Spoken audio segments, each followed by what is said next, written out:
Some closure for families of the victims of the USS Cole bombing.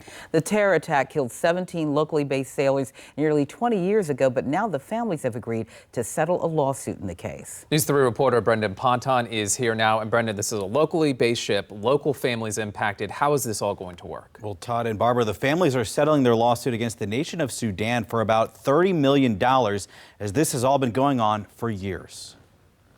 Each year, the families of the 17 sailors killed aboard the USS Cole gather to remember the sacrifice of their loved ones. Families like the Gunn family from Virginia Beach. They lost their son and brother Sharon in the attack. And now, about 2 decades after the attack, some relief is coming to those families. I think we've got a measure of justice here. Nelson Jones is an attorney for the families. He says they've agreed to settle a lawsuit with the African country of Sudan for about $30 million.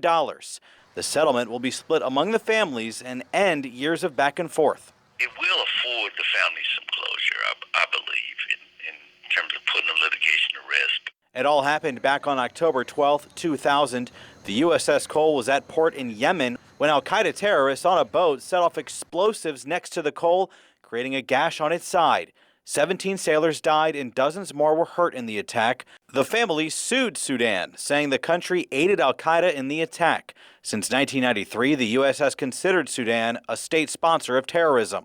Over the years, it's been tough for families to explain their loss in court. They have to tell their story. They have to describe the pain. They have to re-feel that same pain, and it's a horrible experience.